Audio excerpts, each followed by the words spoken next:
नमस्कार। Class 12th accountancy. देखिए, हमने अपनी लास्ट क्लास में आपको गुडविल के रिलेटेड कुछ पॉइंट समझाए थे। हम एडमिशन ऑफ न्यू पार्टनर समझ रहे हैं, जहां हम गुडविल को समझाया है। हमने हमने अभी तक 2 एडजस्टमेंट पूरे कर लिए थे। पहला था हमारा determination of capital of new partner, नए साझेदार की पूंजी का निर्धारण कर लिया। और दूसरा था आपका profit and loss sharing ratio. हमने अनुपात कैलकुलेट कर दिए। Now we are discussing on adjustment of goodwill. अभी हम एडजस्टमेंट ऑफ गुडविल पर डिस्कस कर रहे हैं। हमने अपनी लास्ट क्लास में आपको गुडविल का मीनिंग और ख्याति के कुछ प्रकार समझाए थे। आज हम बात करते हैं ख्याति के मूल्य को प्रभावित करने वाले घटक। ऐसे कौन कौन से पॉइंट है जो आपके गुडविल को इफेक्ट करती है। थियोरिकल क्वेश्चन से काफी इंपॉर्टेंट है। एग्जाम के पॉइंट ऑफ व्यू से देखा जाए तो ये महत्वपूर्ण है आपके लिए कि ऐसे कौन कौन से घटक है जो आपकी ख्याति को प्रभावित करते हैं, जिसमें सबसे पहला आता है व्यवसाय का स्वरूप।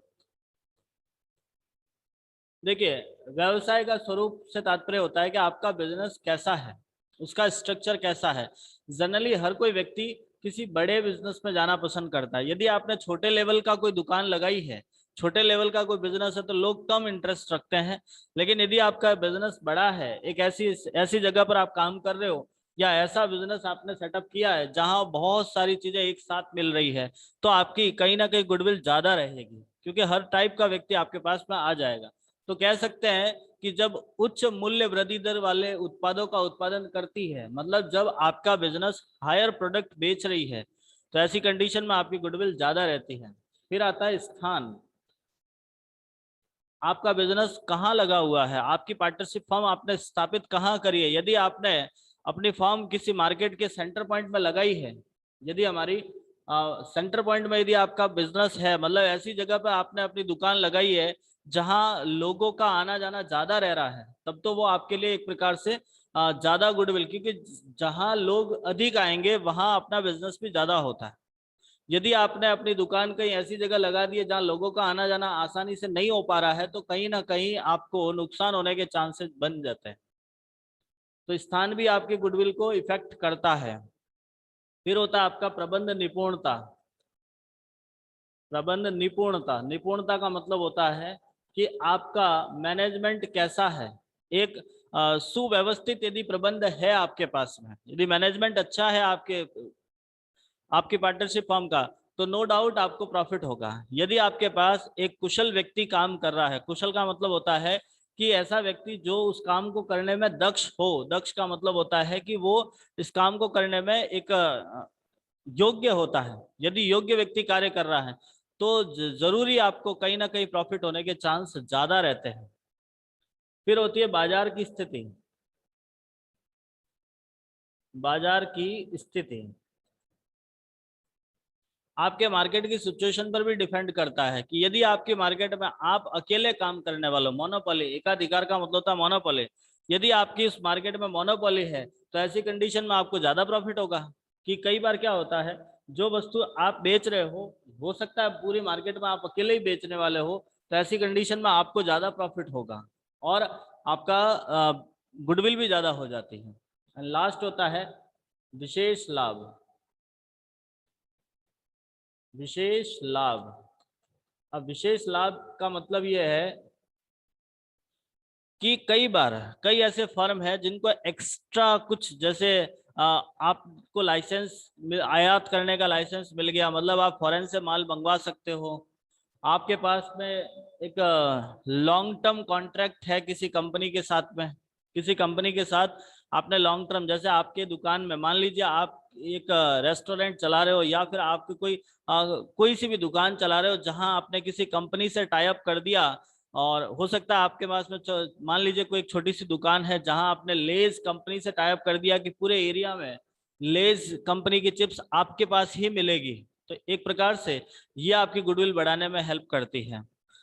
तो ये थे आपके गुडविल को इफेक्ट करने वाले कुछ फैक्टर हैं। आप बड़े ही ध्यान से समझेगा। इसके बाद आगे बढ़ेंगे और अपना टॉपिक आता है वैल्यूएशन ऑफ गुडविल। ये समझ में आ गया आप लोगों को?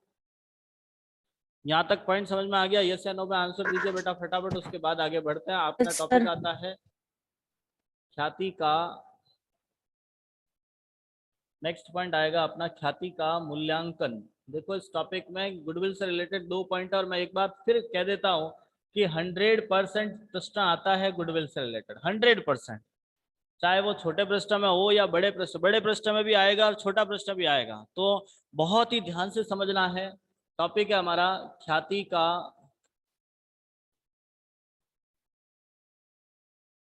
मूल्यांकन, वैल्यूएशन ऑफ गुडविल। देखो गुडविल हमारे लिए एक प्रकार से असेस्ट होती है। कुछ पॉइंट पहले ही क्लियर कर देते हैं। Goodwill is assessed of partnership firm. ये हमेशा याद रखना कि गुडविल हमारे लिए एक असेस्ट होती है और किसी भी असेस्ट का वैल्यूएशन होता है। कोई भी असेस्ट, जैसे मान लीजिए आपके पास में आपका पेन है, सपोज कीजिए आपके पास आपका पेन है, उस पेन का भी एक वैल्यूएशन होगा। वैल्यूएशन का मतलब होता है मूल्य। उस पेन का मूल्य होगा 5 रुपए। मान लीजिए आपने 5 रुपए में खरीदा है तो 5, कोई पेन 2 रुपए में भी आता है, कोई 40 रुपए में भी आता है, कोई 400 रुपए में भी आता है। तो हर एक वस्तु, चाहे कोई सी भी वस्तु हो, आप आंख बंद करके स्टार्ट करो, खोलो, आपके सामने जो भी वस्तु दिखती है उसकी कोई ना कोई वैल्यू होगी। वैल्यू का मतलब होता है मूल्य। आप किसी भी चीज का एग्जाम्पल लीजिए, सबका कोई ना कोई वैल्यू होता ही है। मुझे आप ये बताइए कि आप इस किसी भी वस्तु का वैल्यू किस आधार पर निकालते हो। आपके पास आधार क्या होता है? जैसे सिंपल सा थॉट है कि मान लीजिए आपके पास में एक बाइक है या आपके पास एक कार है। जैसे बाइक का वैल्यू है आपके पास 70,000, कार का है आपके पास 8 लाख। तो ये जो वैल्यू है वो किस आधार पर निकला है, इसका बेस क्या होता है, आधार क्या होता है? किसी भी वस्तु का वैल्यूएशन करने का आधार क्या होता है? Please give me reply about this question. What is base of valuation of any asset? किसी भी असेस्ट का वैल्यूएशन करने का बेस क्या होता है? You have to on your audio and please give me reply. आपको अपना ऑडियो ऑन करना है और मुझे इसका रिप्लाई देना है कि आप किसी भी वस्तु का वैल्यूएशन किस आधार पर करते हो। आधार क्या होता है आपके पास में? कोई भी वस्तु हो, क्यों बिना आधार के तो हम किसी का वैल्यूएशन करते ही नहीं। और कोई ऐसी वस्तु नहीं जिसका वैल्यूएशन नहीं होगा, कोई ऐसी वस्तु नहीं है। चाहे आपके घर के सारे सामान देख लीजिएगा, आपके पर्सनल सामान देख लीजिएगा, कोई सा भी ऐसा पॉइंट नहीं होगा, कोई सा भी ऐसी वस्तु नहीं होगी जिसका आधार मतलब वैल्यू नहीं होता है। तो हम उसका वैल्यूएशन किस आधार पर करते हैं? आपने जो आपके पास एक पेन है जो 5 रुपए का है, ये 5 रुपए किस बेस पर डिसाइड किया है? इसका बेस क्या है? बोलो बेटा। जब तक आप लोग बोलोगे नहीं, आपको इंटरेस्ट नहीं आएगा पढ़ने में। हेतल जी, ईशा जी, कुमकुम जी, पूजा जी। कॉस्ट, बहुत बढ़िया, वेरी नाइस। हेतल जी ने जवाब दिया है कॉस्ट। बाकी लोग, बाकी लोग फटाफट रिप्लाई कीजिए बेटा। ईशा जी, कुमकुम जी, पूजा जी। जैसा समझ आ रहा है वैसा आपको बताना है, क्योंकि कोई ऐसा सामान नहीं है जो बिना वैल्यूएशन के होता है। कोई नहीं है आपके पास, चाहे एक छोटी सी पेन से लेके आपका फोन देख लीजिए, आपका बैग लीजिए, बुक लीजिए, आपके कपड़े लीजिए, सब कुछ, कोई सा भी सामान ऐसा नहीं है जो बिना वैल्यूएशन के आपके पास में हो।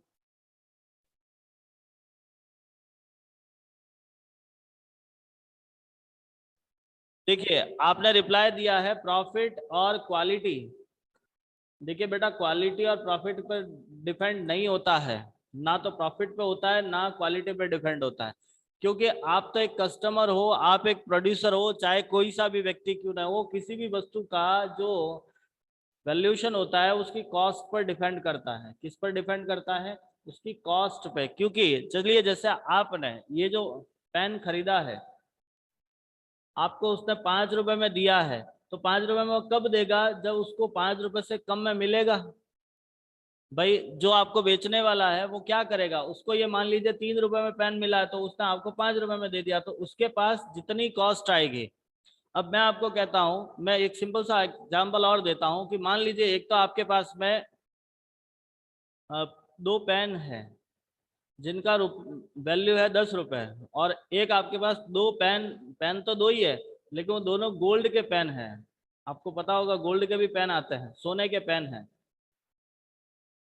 आपके पास 2 पेन सोने के हैं जिनका वैल्यूएशन कम से कम 50,000 हो जाता है, उनका वैल्यूएशन कम से कम 50,000 है, क्योंकि सोना महंगा है, सोने का पैसा ज्यादा देना पड़ता है, तो इसकी वैल्यू ज्यादा रहेगी हमारे पास में इसके कंपेयर में, तो उसकी कॉस्ट पे डिपेंड करता है। आपका किसी भी असेस्ट का वैल्यूएशन उसकी कॉस्ट पे डिपेंड करता है। इस बात का हमेशा ध्यान रखिएगा कि any asset have to valued at cost of this asset. किसी भी असेस्ट का वैल्यूएशन उसकी कॉस्ट पर निर्भर करता है। समझ में आ रहा है मैं क्या समझा रहा हूँ? कोई भी असेस्ट होगी उसकी वैल्यूएशन किस पर डिपेंड करेगी? उसकी कॉस्ट पे। नेक्स्ट, अब हम बात करते हैं गुडविल की।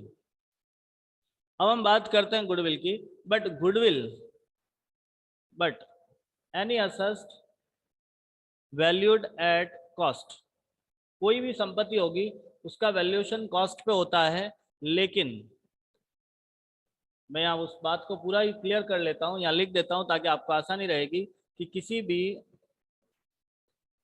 संपत्ति का मूल्यांकन उसकी लागत पर निर्भर करता है, लागत पर निर्भर करता है।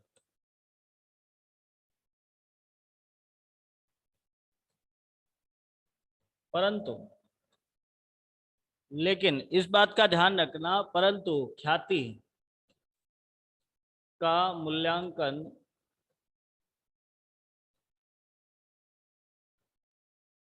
फर्म के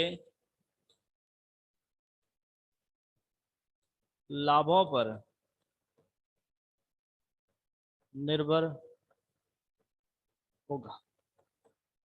देखिए, स्थिति हमारे सामने ये आ जाती है कि कोई भी असेस्ट होती है जिसका वैल्यूएशन हम कॉस्ट पर डिपेंड करते हैं, लेकिन ओनली गुडविल एकमात्र ऐसा असेस्ट है जिसका वैल्यूएशन फर्म के प्रॉफिट्स पर डिपेंड होगा, क्योंकि आपकी गुडविल लाभों से बनती है या लाभ आपकी ख्याति से बनते हैं। यदि आपके पास गुडविल नहीं है तो लोग नहीं आएंगे, लोग नहीं आएंगे तो आपका प्रॉफिट नहीं होगा। एक सिंपल सा थॉट है। यदि आपके पास गुडविल नहीं है, यदि आपके पास ख्याति नहीं है, आपकी खुद की रेपुटेशन नहीं है लोगों के सामने, तो लोग आपके साथ जुड़ेंगे भी नहीं, लोग आपके साथ नहीं आएंगे। बिजनेस आपका है, मतलब आपके यहाँ पे माल खरीदने नहीं आएंगे। जब लोग नहीं आएंगे तो सिंपल सा थॉट है कि आपकी गुडविल नहीं होगी, तो आपका गुडविल और प्रॉफिट अल्टरनेटिव है। यदि गुडविल है तो प्रॉफिट है, और प्रॉफिट है तो गुडविल है। तो इसीलिए हम ये कहते हैं कि हमारी ख्याति का मूल्यांकन लाभों पर निर्भर करता है। क्लियर हो गया ये बात? ये जो दोनों पॉइंट मैंने आपको समझाया क्लियर है कि किसी भी संपत्ति का मूल्यांकन लागत पर निर्भर करता है। देखिए, प्रश्न पूछा जा सकता है कि संपत्ति का मूल्यांकन किस आधार पर होता है, तो आंसर होता है लागत पर। लेकिन यदि प्रश्न में पूछा गया कि ख्याति का मूल्यांकन किस आधार पर किया जाता है, तो लाभों पे। Is it clear? Okay, next आगे बढ़ते हैं। ख्याति के मूल्यांकन की कुछ विधियां हैं। हम जो ये वैल्यूएशन करते हैं उसके लिए कुछ अलग अलग मेथड्स हैं। पहले उन मेथड्स को समझ लेते हैं कि क्या क्या विधियां हैं, कौन कौन सी मेथड्स है हमारे पास में इस गुडविल को वैल्यूएट करने के लिए। गुडविल को वैल्यूएट करने के लिए हमारे पास कौन कौन से मेथड हैं उसको थोड़ा सा समझ लेते हैं। ठीक है, चलिए हम यहाँ लिखते हैं ख्याति के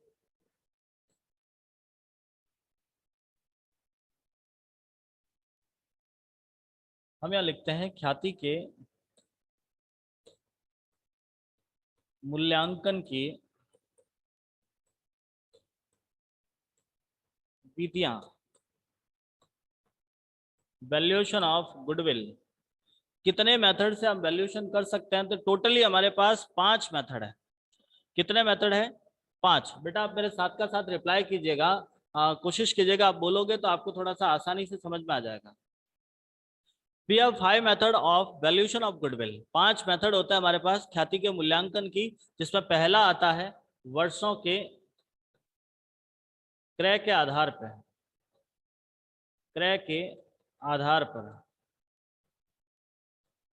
वर्षों के क्रय के आधार पर। वर्षों के क्रय के आधार का मतलब होता है कि आपकी कंपनी, सॉरी आपकी पार्टनरशिप जो आज प्रॉफिट कमा रही है, आगे इसी गुडविल के बेस पे और कितने सालों तक प्रॉफिट कमा सकती है, ऐसा एक बेस लिया जाता है और उसके बेस पे हम गुडविल की वैल्यूएशन निकालते हैं। तो पहला मेथड होता है वर्षों के क्रय के आधार पे number of purchase method. English में यदि आप याद करो तो इसको लिखेंगे number of purchase method. Any doubt? Second point आता है आपके पास पूंजीकरण विधि। पूंजीकरण विधि जिसको लिखते हैं हम कैपिटलाइजेशन मेथड।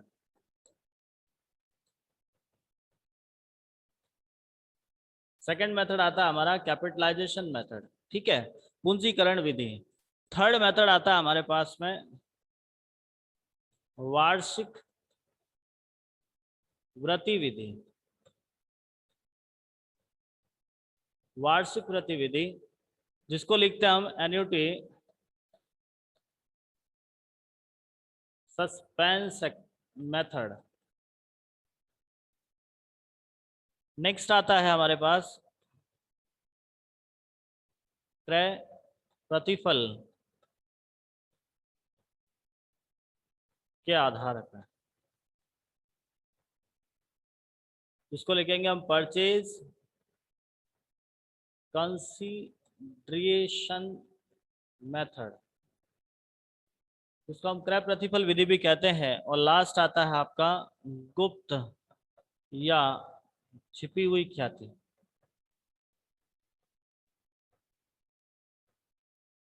जिसको लिखेंगे हिडन गुडविल।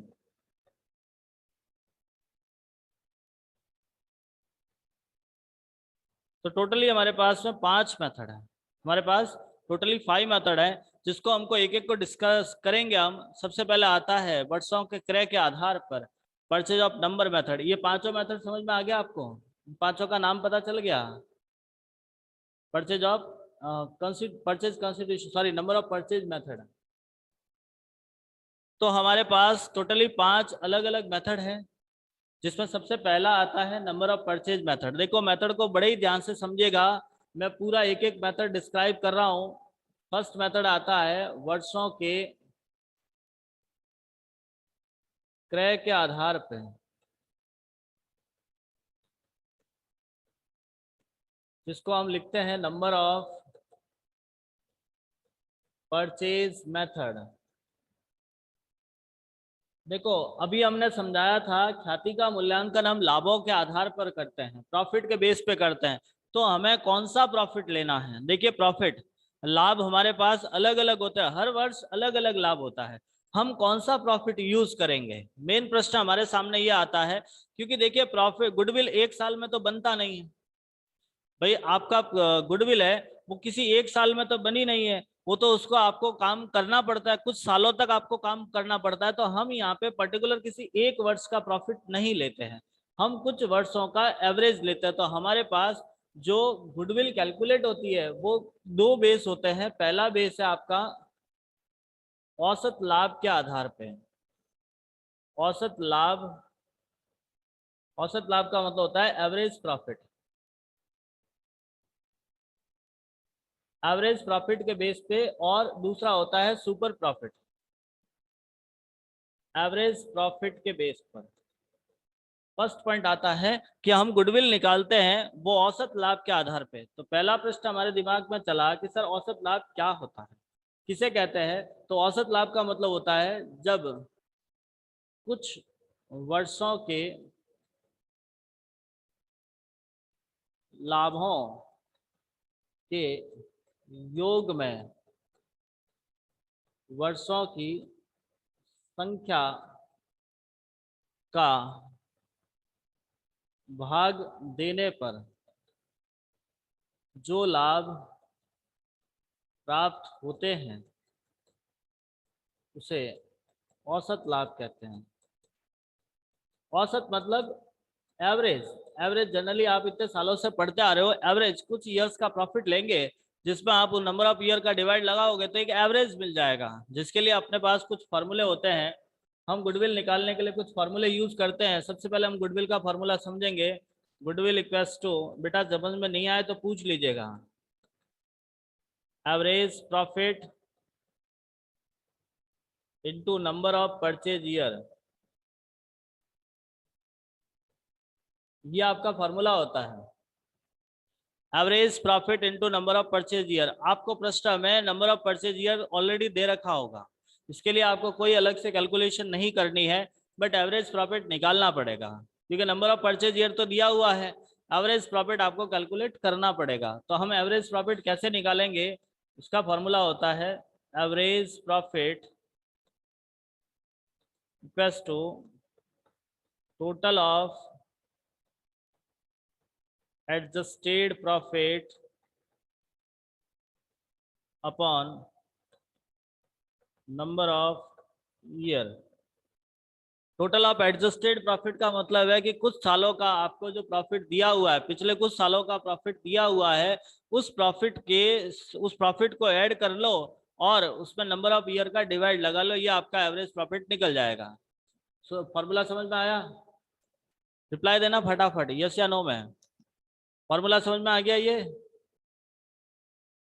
बेटा अपना ऑडियो स्टार्ट करके बता दीजिए फटाफट। ये दोनों फॉर्मूले समझ में आए? यस या नो? चलिए नेक्स्ट आगे बढ़ते हैं। देखो एडजस्टेड प्रॉफिट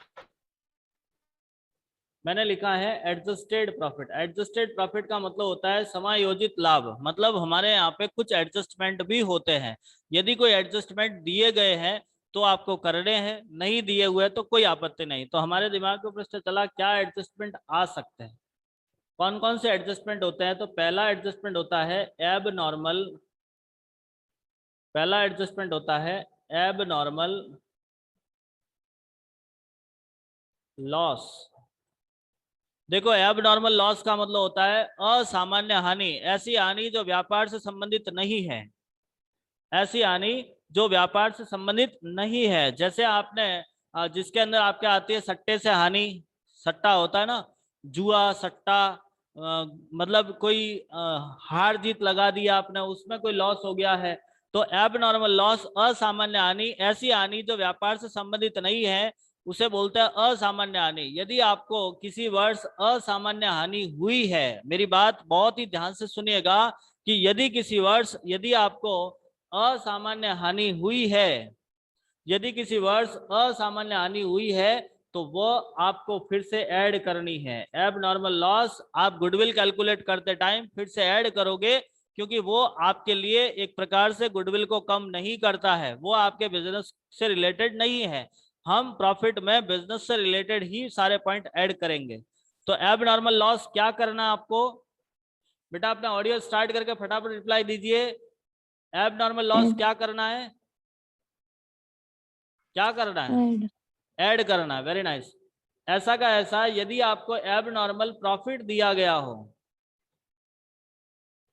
एब नॉर्मल प्रॉफिट है, असामान्य लाभ है, तो लेस करना है। ऐसा लाभ जो व्यापार से संबंधित नहीं है, ऐसा लाभ जो व्यापार से रिलेटेड नहीं है और यदि वो दे दिया है तो उसे आपको लेस करना है। सिंपल सा पॉइंट याद रखना, एब नॉर्मल लॉस ऐड करना है, एब नॉर्मल प्रॉफिट लेस करना है। दोनों क्लियर है?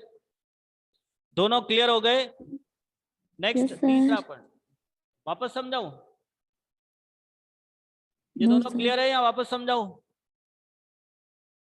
तीसरा point income from non trade investment.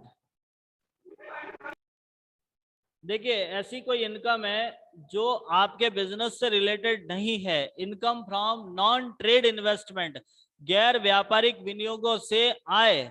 Simple सा प्रश्न रहता है कि यदि आपके बिजनेस से रिलेटेड कोई इनकम नहीं है, ऐसा इन्वेस्टमेंट जो आपने अपने बिजनेस में नहीं किया है, कोई अदर मतलब कई बार कई इन्वेस्टमेंट किया है, उससे कोई इनकम हो रही है, तो उसे वापस लेस कर दीजिए, क्योंकि ये अपने बिजनेस से रिलेटेड नहीं है, अपने फर्म से रिलेटेड नहीं है, मतलब आपको गुडविल में ऐड नहीं करना है।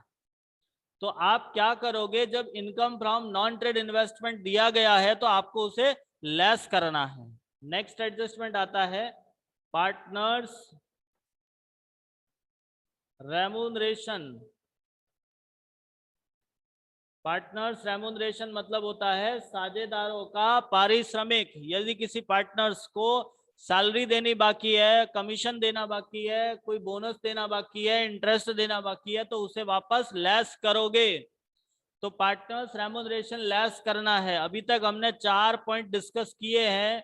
पहला, एब नॉर्मल लॉस ऐड करना है, एब नॉर्मल प्रॉफिट लेस करना है, income from non trade investment आपको लेस करनी है। तीसरा होता है income from non trade investment. जैसे मान लीजिए आपके पास एक्स्ट्रा पैसा था, आपने एक बिल्डिंग खरीद लिया, ऐसे ही बिल्डिंग खरीद लिया, उसको किराए पे दे दिया। अब उस किराए, जो वो आपका किराया आ रहा है, मेरा आपसे प्रश्न है, क्या उस किराए से आपकी गुडविल बन रही है क्या? भाई आपकी गुडविल थोड़ी ना बन रही है। भले ही आपको प्रॉफिट हो रहा है, लेकिन गुडविल थोड़ी बनेगी। गुडविल तो आपके काम करने के जो प्रॉफिट होता है, जो आपने बिजनेस किया है उससे जो प्रॉफिट हुआ, उससे गुडविल बनती है, ना कि इस वैल्यू से। इसीलिए आपको लेस करना है। समझ में आया कुसुम जी? हेलो। हाँ सर। हाँ यस सर। भाई, हमें गुडविल में वो वाला प्रॉफिट ऐड करना है जिससे हमारी गुडविल इंक्रीज हो रही है।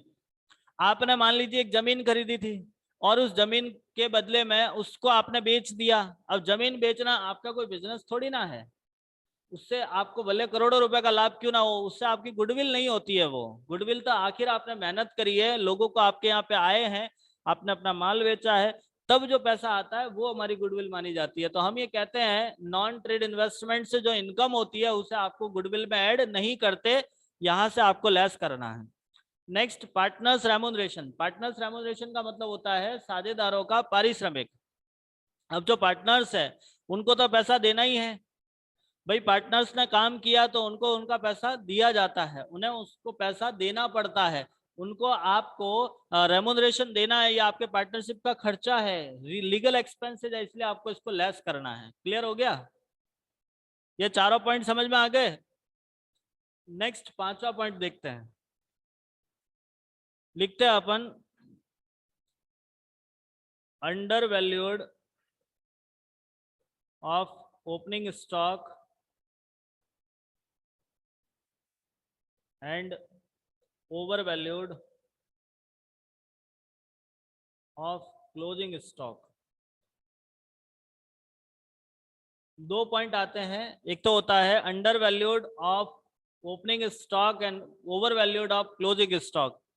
एक होता है over valued of opening stock and under valued of closing stock. पहले तो मैं आपसे कुछ प्रश्न करता हूं, उसका जवाब देना फटाफट। बोर्ड पे आप देखिएगा, मैं यहाँ पे एक ट्रेडिंग अकाउंट बनाता हूँ, ठीक है? मुझे ये बताओ, आपका ओपनिंग स्टॉक क्लोजिंग स्टॉक कौन सी साइड आता है? ओपनिंग स्टॉक कौन सी साइड आता है? ये आपकी डेबिट साइड है, ये आपकी क्रेडिट साइड है। ओपनिंग स्टॉक कौन सी साइड लिखोगे? जस्ट फटाफट रिप्लाई करना है। Debit side. Debit side, very nice. बाकी लोग, अनीता जी, हेतल जी, ओपनिंग स्टॉक डेबिट साइड में। बाकी लोग बताइए फटाफट। ईशा जी, कौन सी साइड आएगा? खुशबू सोनी जी, कुमकुम जी, पूजा जी। देखो, आपका ओपनिंग स्टॉक डेबिट साइड में आता है और क्लोजिंग स्टॉक क्रेडिट साइड में आता है, बाय क्लोजिंग स्टॉक। अब मेरा आपसे सेकंड प्रश्न है, एक बात याद रखना कि आपके पास प्रॉफिट एंड लॉस होता है, प्रॉफिट और लॉस। अब मुझे बताओ, कौन सी साइड ज्यादा होने से प्रॉफिट होगा? डेबिट साइड ज्यादा होने से या क्रेडिट साइड ज्यादा होने से? कौन सी साइड ज्यादा होने से आपको प्रॉफिट होता है? बेटा रिप्लाई फास्ट कीजिएगा। Credit credit side. Debit side ज्यादा होने से प्रॉफिट होगा? Credit side. हाँ, क्रेडिट साइड ज्यादा होने से आपका प्रॉफिट होता है और डेबिट साइड ज्यादा होने से आपका लॉस होता है। ये तो आपको क्लियर है? डेबिट साइड ज्यादा होने से आपको लॉस होता है, क्रेडिट साइड ज्यादा होने से प्रॉफिट होता है। अब मेरा आपसे मतलब हमने जो ये एडजस्टमेंट लिखा है उसको आप थोड़ा समझने की कोशिश करना कि यदि आपका ओपनिंग स्टॉक ज्यादा लिख दिया है, मान लीजिए आपको ओपनिंग स्टॉक 10,000 था, आपने 20,000 लिख दिया, सपोज करना ओपनिंग स्टॉक ज्यादा लिख दिया है, तो आपको प्रॉफिट होगा या लॉस होगा? भाई ये साइड आपने ज्यादा लिख दी तो आपको प्रॉफिट होगा लॉस होगा? रिप्लाई फास्ट कीजिए।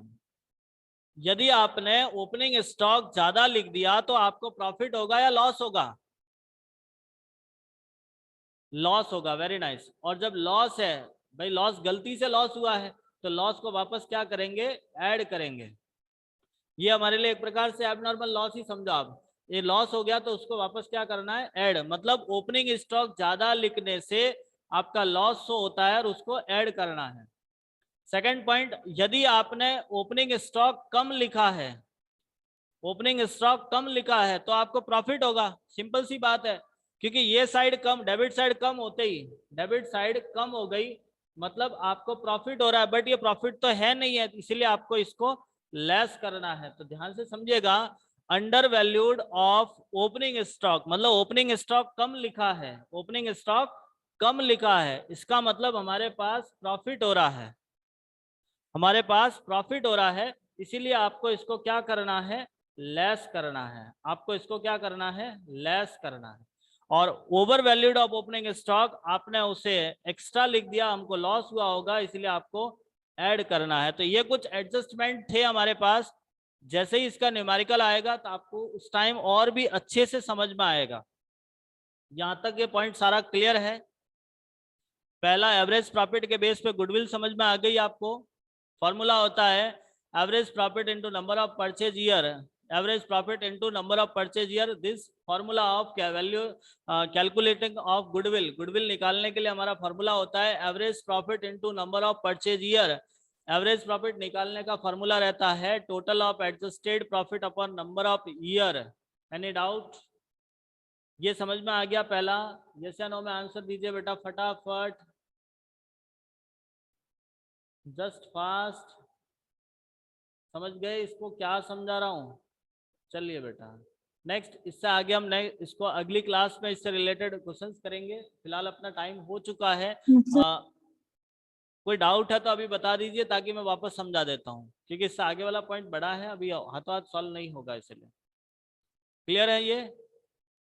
चलिएगा। एक बात आपको कहूंगा बेटा, रेगुलर स्टडी करनी है, ये सारी चीजें रोज की रोज अपनी नोटबुक में लिखना भी है, कॉन्सेप्ट आपको अपनी कॉपी में लिखना है, न्यूमेरिकल सॉल्व भी करने हैं। और कोई डाउट आता है तो पूछ लीजिएगा।